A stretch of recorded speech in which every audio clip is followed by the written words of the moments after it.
चुनावी महासमर के बीच प्रधानमंत्री नरेंद्र मोदी ने न्यूज 18 नेटवर्क को स्पेशल इंटरव्यू दिया है। चुनाव के दौरान किसी नेशनल न्यूज चैनल के साथ ये प्रधानमंत्री मोदी का पहला इंटरव्यू है। Group editor in chief Rahul Joshi, news 18 लोकमत के एंकर विलास बड़े और न्यूज 18 कन्नड़ के एडिटर हरिप्रसाद के साथ इंटरव्यू में प्रधानमंत्री मोदी ने कांग्रेस और विपक्ष पर करारा हमला किया। इस इंटरव्यू में उन्होंने कहा कि विपक्ष अपनी संभावित हार को लेकर निराश है, इसलिए ईडी, सीबीआई और ईवीएम के बहाने बना रहा है। ऑपोजिशन की सारी पार्टीज, राहुल गांधी, कांग्रेस, सब ये कहते हैं कि मोदी जी ये जो है मैच फिक्सिंग कर रहे हैं इस चुनाव पर। उन्होंने कहा है कि ईडी, सीबीआई और ईवीएम के बिना आप चुनाव नहीं जीत सकते। क्या कहेंगे आप? ईवीएम का जवाब तो देश की सुप्रीम कोर्ट ने दे दिया है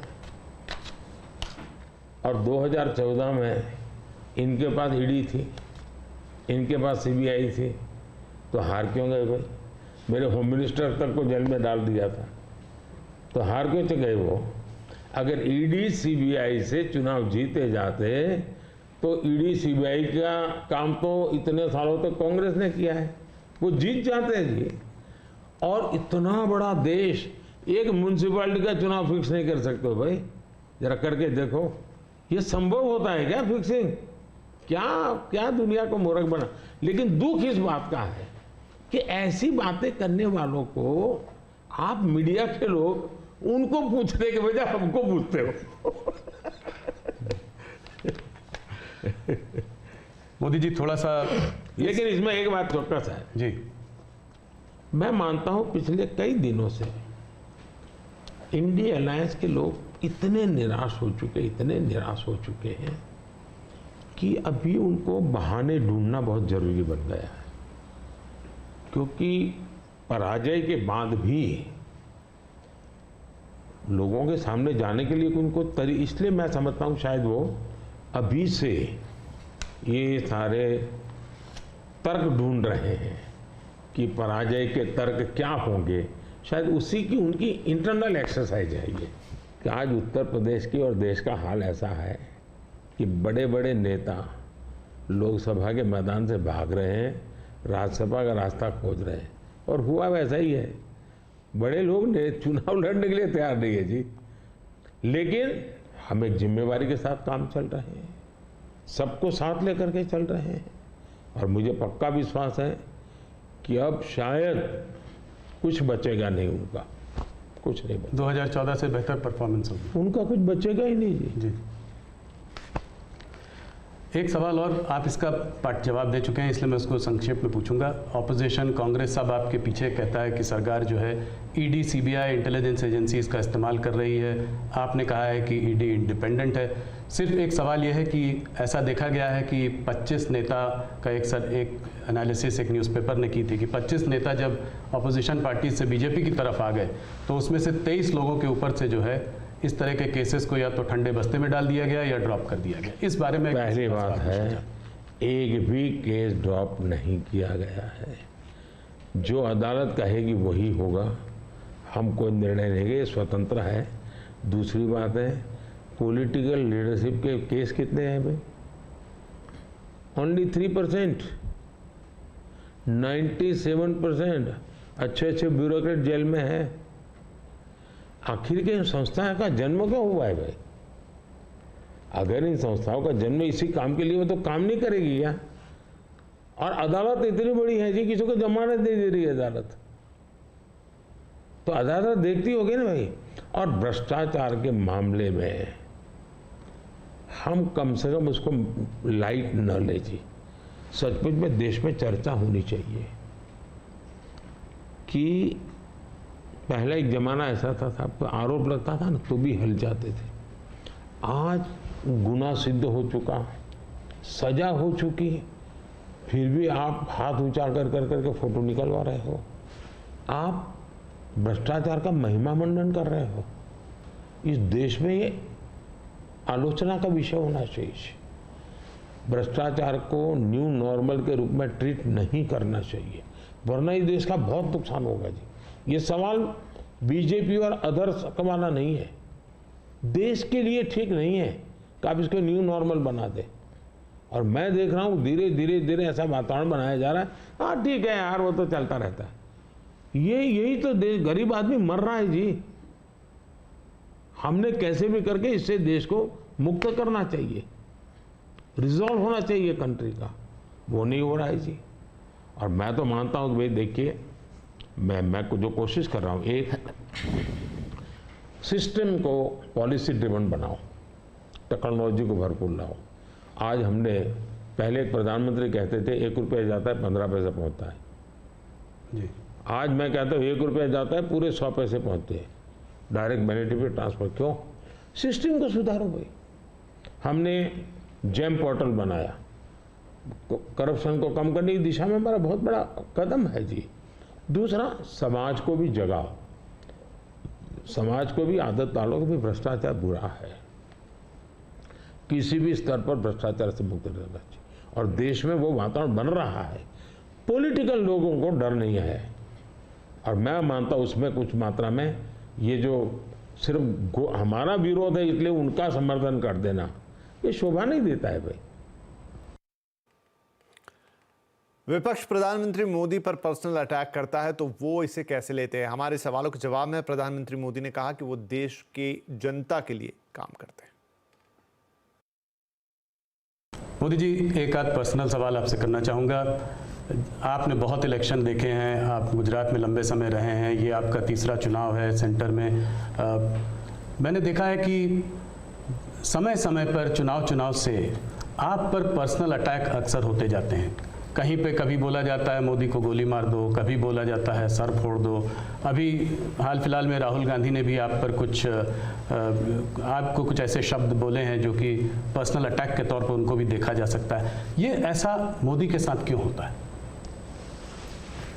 मोदी के साथ क्यों हो रहा है इसका जवाब तो मेरे पास नहीं है, लेकिन ये सवाल मोदी को क्यों पूछना चाहिए?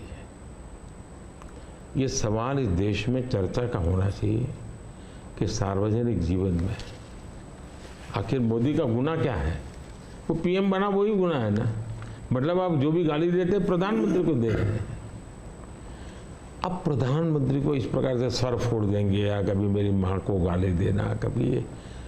और मैं हैरान हूँ जी, भारत के राष्ट्रपति पर भी किस प्रकार का कटाक्ष किया गया था। शर्म आए इस प्रकार की भाषा का प्रयोग किया था। मैं हमेशा मानता हूँ जी, मतदाता ही मेरा परिवार है, देश ही मेरा परिवार है, और मैं सकारात्मक रूप से जा रहा हूँ। लेकिन जो ऐसा कर रहे हैं उस पर तो मैं आप लोगों पर छोड़ता हूँ, देशवासियों पर छोड़ता हूँ कि इन लोगों की तरफ कैसे देखना चाहिए। आज विलास मुझसे सुबह एक सवाल पूछ रहे थे, मैंने कहा मोदी जी से खुद ही पूछना डायरेक्ट। आपने आपकी पूरी यात्रा में बहुत सारी कठिनाई का सामना किया है। ऐसी हालत में भी आप टफ डिसीजन लेते हैं, ये कैसा कर पाते हैं? देखिए, मैं टफ डिसीजन वगैरह नहीं लेता हूँ, मैं सही डिसीजन लेता हूँ। कोई टफ डिसीजन होता नहीं, सही होते हैं। किसी को टफ लगे, किसी को न लगे, ऐसा हो सकता है। लेकिन फिर भी मैं सोचता हूँ कि ये सब कैसे होता है। जैसा आचरण आपको होता है मुझे भी होता है कि मोदी ये कैसे करता है। फिर मैं सोचता हूँ नहीं, शायद परमात्मा ने ही मुझे इस काम के लिए भेजा हुआ है। मुझसे जो कुछ भी है वो कोई ईश्वरीय शक्ति करवा रही है, और वो ईश्वरीय शक्ति, ईश्वरीय प्रेरणा से मैं करता रहता हूँ। ये कोई परमात्मा की देन है। परमात्मा ने मुझसे कुछ काम लेना तय किया है, किसी पर्पज के लिए परमात्मा ने मुझे भेजा है। और इसलिए मैं ये जो बाकी तूफान चल रहा है उससे बहुत परे रहता हूँ। लेकिन इस तूफान में शांत कैसे रहते हैं? वही, मैं उससे परे रहता हूँ। मुझे शायद परमात्मा ने यही राह दिखाई है कि तुम उन चीज़ों में मत उलझो, तुझे कोई बड़ा काम करना है, तुम अपने काम में लगे रहो। तो परमात्मा का निर्देश है, परमात्मा की इच्छा है, परमात्मा की योजना है, और शायद ये उसी का मैं एक निमित्त हूँ, कुछ नहीं हूँ। इसी से जुड़ा सवाल था कि आपको हम लोग देखते हैं, हमको आपका शेड्यूल मिलता है, आप इतना ट्रैवल कर रहे हैं, दिन में 5, 4, 6 रैली, वो भी कोई इस प्रदेश में तो कोई दूर दूसरे प्रदेश में। तो इस सब में आप फिट कैसे रहते हैं? कौन सी ऐसी शक्ति है जो आपको ये दृढ़ संकल्प दे रही है आगे बढ़ने का? पहली बात तो मैंने कहा ना कि ये मैं नहीं कर रहा हूँ, ये ईश्वर ने तय किया हुआ है। ईश्वर ने मुझे शायद इसी काम के लिए भेजा है, क्योंकि मैं जिस परिवार में पैदा हुआ हूँ जी, मेरी माँ ने कुछ पढ़ी लिखी नहीं थी, उसे स्कूल नहीं देखा था, मेरा कोई पॉलिटिकल बैकग्राउंड नहीं है, और इतना बड़ा देश, इतना काम ईश्वर नहीं करेगा तो कौन करेगा जी। और मेरे लिए दो ईश्वर हैं, एक जिसको हम देख नहीं पाते हैं, और दूसरे वो जो जनता जनार्दन है। मैं जनता जनार्दन को भी ईश्वर का ही रूप मानता हूँ, और दूसरा परमात्मा के प्रति मेरी अपार श्रद्धा है। शायद परमात्मा ने मुझे इस काम के लिए भेजा है, जनता जनार्दन ने आशीर्वाद दिया है, शक्ति दी है। जहाँ तक मैं काम क्यों कर पाता हूँ, मैं मेरे लिए जीता नहीं हूँ, मैं मेरे लिए जन्मा हूँ। तो मेरे मन में हमेशा रहता है कि मुझे जितना समय मिला है उसका पल पल मैं देश के काम आऊँ। जहाँ तक मैं दौड़ता मैं मानता लोकतंत्र एक बहुत बड़ा उत्सव है, फेस्टिवल है जी। ये जनता जनार्दन के दर्शन करने का अवसर है जी। हमें मौका लेना चाहिए, जितना जनता जनार्दन के दर्शन कर सकते करना चाहिए। लोकतंत्र का एक उत्सव है जिसमें संवाद होना चाहिए जितना ज़्यादा। तो मैं इसको एक, वैसे हम घर में कोई बड़ी पूजा करते हैं ना, कैसे इन्वॉल्व होते हैं, मेरे लिए पूजा का समय है। मेरे 140 करोड़ देवता, उनकी मैं पूजा कर रहा हूँ, उस भाव से मैं चलता हूँ, लगा रहता हूँ उनमें, मैं खप जाता हूँ और थकता नहीं हूँ, भगवान को देख के आता हूँ। तो और भी ढेर सारी बातें प्रधानमंत्री मोदी ने अपने इस मेगा सुपर एक्सक्लूसिव इंटरव्यू में कही है, जैसे आप देख पाएंगे आज रात 9 बजे CNBC आवाज पर। ये पूरा इंटरव्यू आज रात 9 बजे, और अब जो समय रह गया वो क्लॉक भी आपके सामने है। तो यहाँ पर 1 घंटा 48 मिनट से के आसपास का वक्त रह गया, लेकिन आज रात 9 बजे का वक्त याद रखिएगा।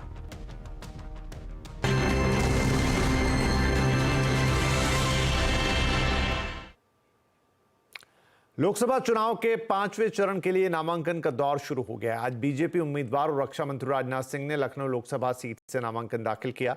राजनाथ सिंह को लगातार तीसरी बार लखनऊ से उम्मीदवार बनाया गया है। नामांकन से पहले उन्होंने भगवान शिव का जलाभिषेक किया और फिर हनुमान जी से आशीर्वाद लेकर रोड शो किया।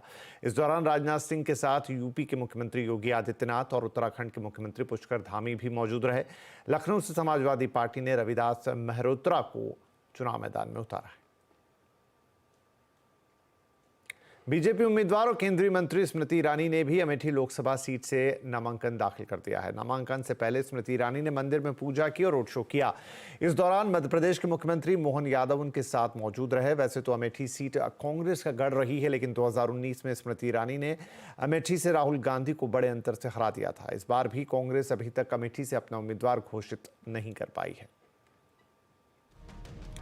उत्तर प्रदेश के चुनावी मैदान में किसका दांव है भारी और राहुल अखिलेश की क्या है मुश्किलें? आज चुनाव अड्डा में इसी पर होने जा रही है बड़ी चर्चा। शाम 7:57 पर जरूर जुड़िएगा।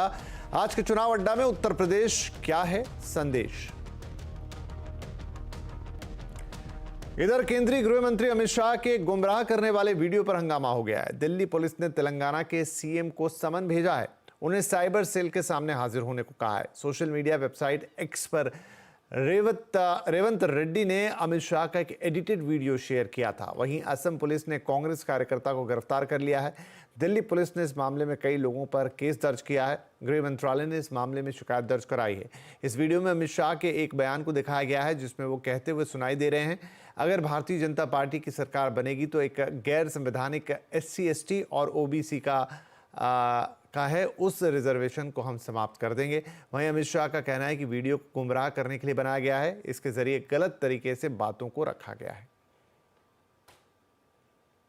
और अब बात चुनावी मूड माहौल की।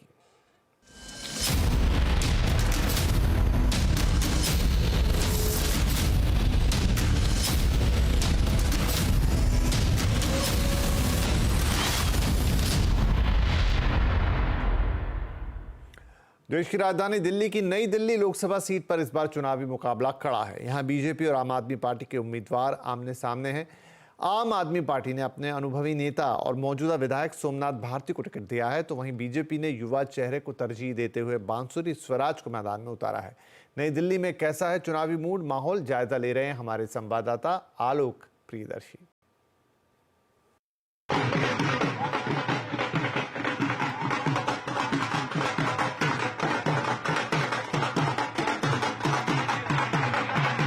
देश की राजधानी दिल्ली की नई दिल्ली लोकसभा सीट पर चुनावी मुकाबला काफी दिलचस्प होने वाला है, क्योंकि 28 साल के बाद यहां पर दो काले कोट वाले यानी वकील चुनावी जंग में आमने सामने होंगे। जी हां, आम आदमी पार्टी ने जहां 3 बार के एमएलए सोमनाथ भारती को अपना कैंडिडेट बनाया है, वहीं बीजेपी ने केंद्रीय मंत्री रह चुकी और वरिष्ठ नेता स्वर्गीय सुषमा स्वराज की बेटी बांसुरी स्वराज को यहां से उतारा है और अनुभवी नेता के सामने युवा चेहरे को पेश किया है।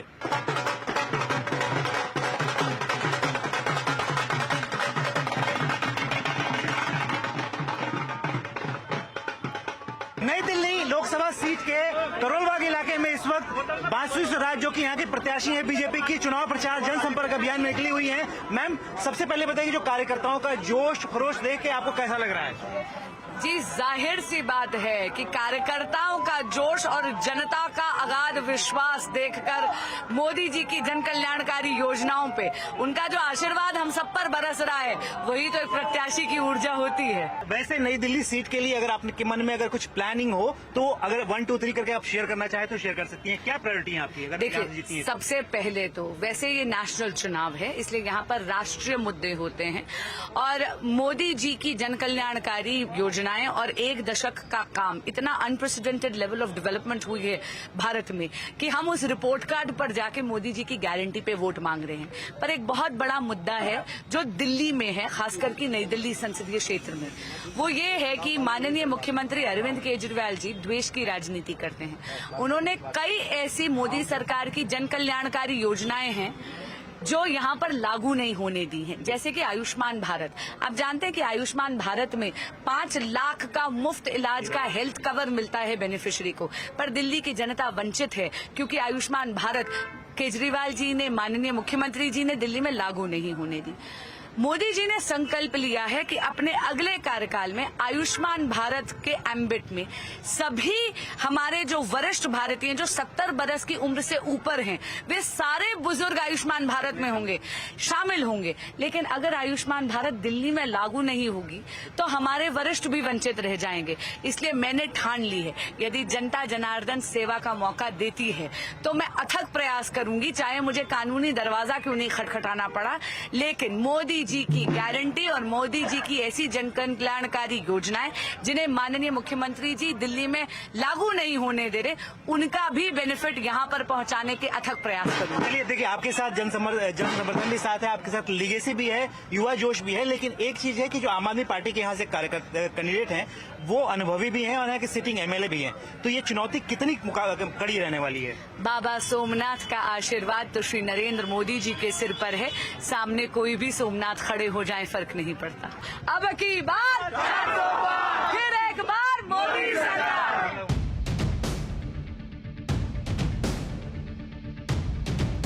दिल्ली में वकीलों की लड़ाई काफी पुरानी है।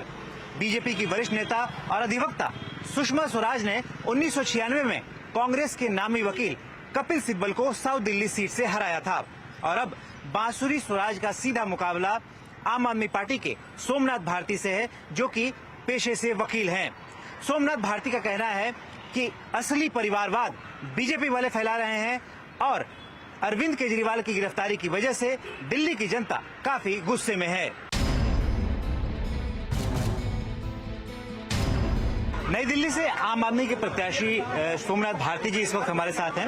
आप हर जगह, हर उस जगह पे जा रहे हैं जहां पर जनता से आपका रूबरू हो रहा है, जनता से संपर्क हो रहा है, यहाँ पर पहुंचे, हनुमान जी की शरण में पहुंचे हुए हैं। क्या इस बार का देखना चाहते हैं, किस तरह का माहौल है आम आदमी पार्टी के पक्ष में? आज देखिए, छठी पर्व है, चूंकि बालाजी महाराज के हम सारे भक्त हैं और मैं तो बचपन से आता रहा हूँ। और सबसे बड़ी बात क्या है कि जब जब आम आदमी पार्टी में कुछ भी शुभ हुआ है वो दिन मंगलवार का रहा। और इस बार मैं तो इसको कोइंसिडेंस नहीं मानूंगा, क्योंकि 4 जून को भी मंगलवार है जब रिजल्ट आएगा। तो मुझे लगता है कि बालाजी महाराज की कृपा हम सब पर बनी रहेगी। और जिस दिन से जनता ने सुना कि भाई केजरीवाल को अरेस्ट कर लिया 21 मार्च को, उसके बाद से ही माहौल किस तरह कहानी कुछ और हो गई। बालाजी महाराज की कृपा कुछ और हो गई। मतलब ये जो इन्होंने इस प्रकार से हरकत की है, तो ना भगवान श्री राम खुश है इस बात से, ना भगवान हनुमान जी खुश है इस बात से।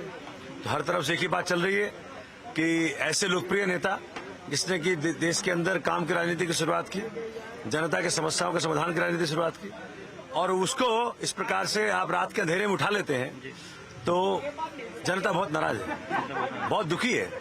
और इसी कारण से लोग तो सवाल भी नहीं पूछते हो। बोले सोमनाथ जी जाइए, आपका काम हो गया। इस बार केजरीवाल जी के जेल के जो अरेस्ट हुआ है उनका, उसके बदले उसका बदला हम वोट से देंगे। तो हर तरफ यही माहौल है कि जेल का बदला वोट। दिल्ली की सभी 7 लोकसभा सीटें बीजेपी की झोली में आई थी, लेकिन 21 मार्च को दिल्ली के मुख्यमंत्री अरविंद केजरीवाल की गिरफ्तारी के बाद जो सियासी घमासान बीजेपी और आम आदमी पार्टी के बीच में मचा हुआ है, उसका किसे फायदा होगा और किसे नुकसान, ये 4 जून को ही पता चलेगा। कैमरामैन सौरभ के साथ आलोक प्रियदर्शी, CNBC आवाज, दिल्ली। और अब बात करेंगे बाजार की। आज कारोबारी हफ्ते के पहले दिन बाजार का जोश हाई रहा। सेंसेक्स और Nifty bank mid cap index सभी बढ़त पर बंद हुए। सेंसेक्स आज 941 अंक और तो निफ्टी 223 अंक चढ़कर बंद हुआ। इधर कोटक AMC के MD और CEO नीलेश शाह का कहना है कि IT कंपनियों के गाइडेंस बाजार के मुताबिक नहीं है। उनके मुताबिक 3 से 6 महीने में IT सेक्टर का बॉटम बन सकता है। निवेशक सावधानी से ही निवेश करें। IT क्षेत्र में मैनेजमेंट है वह और निवेशक है वह, दोनों दूध के जले छाछ भी फूक फूक के पिए वैसा बर्ताव कर रहे हैं।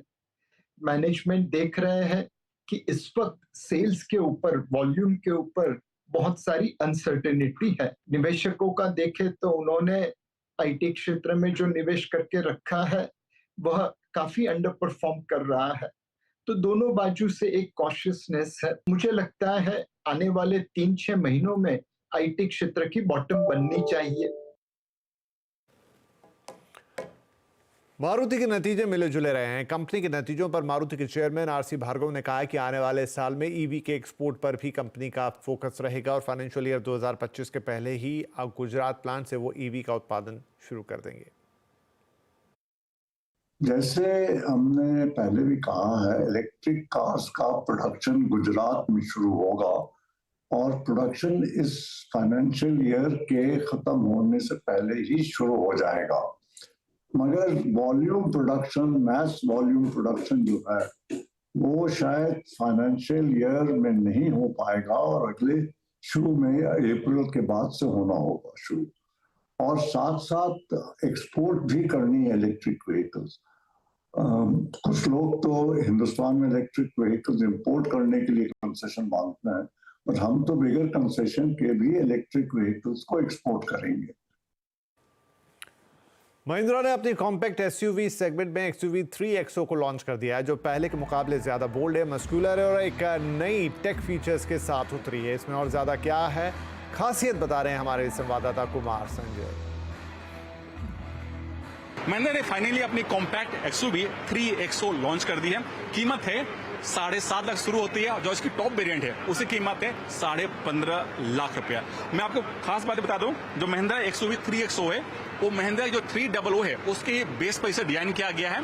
उसमें ही सेम इंजन है, सेम प्लेटफॉर्म है, लेकिन काफी कुछ रीट्विक किया गया, रीट्यूनिंग किया गया, चाहे वो लुक के मामले हो, इंजन के मामले में हो या फिर सेफ्टी के मामले में हो। अब इसमें ADAS लेवल 2 के सारे फीचर्स मिलते हैं। इंजन की बात करें तो इसमें 2 पेट्रोल इंजन 1.2 टर्बो और एक तीसरा डीजल इंजन का ऑप्शन मिलता है, वो है 1.5 लीटर। और इसकी जो माइलेज है पेट्रोल वाली की, जो मैनुअल ट्रांसमिशन से, उसकी कंपनी कहना है कि 20 किलोमीटर। और इसमें 6 एयरबैग स्टैंडर्ड तो है ही, साथ ही जो इसका डिजाइन लैंग्वेज है वो महिंद्रा की जो XUV 700 है उससे ही इंस्पायर्ड है और वहीं से जो इसका डिजाइन लैंग्वेज है बोरो किया गया है, चाहे इसका सामने का लुक हो या फिर रियर का लुक हो। और दूसरी बात बताऊं, इसका जो ग्राउंड क्लियरेंस है वो पहले से थोड़ा सा बेहतर हो गया है। अब इसमें 17 इंच का आपको टायर दिया मिलता है, जबकि पहले XUV 300 में आपको 16 इंच के टायर मिलते थे।